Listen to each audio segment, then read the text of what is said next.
ఎడారిలో జలధారలు. రచన doctor K Job Sudarshan. ద్విమనస్కులారా, మీ హృదయములను పరిశుద్ధపరచుకొనుడి. యాకోబు 4:8.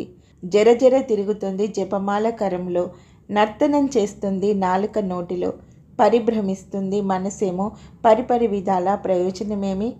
ఒకవైపు భక్తి, మరొక వైపు లోకం పట్ల అనురక్తి. ఈ పితలాటకంలోనే బ్రతుకు తెల్లవారిపోతుంది. పౌలంతటి వాడికి తప్పలేదు ఈ సంఘర్షణ. నేను నిశ్చయించినది చేయక ద్వేషించినదే చేయుచున్నాను, రోమా 7:15 అంటూ వాపోతున్నాడు.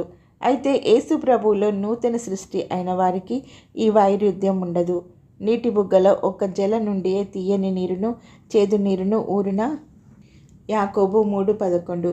ప్రభు పట్ల భక్తి మార్గంలో రుజువు ప్రవర్తన సంభాషణ నుండి వేరొక దారి పట్టించే ధోరణులన్నిటినీ విశ్వాసి ఎదిరించాలి.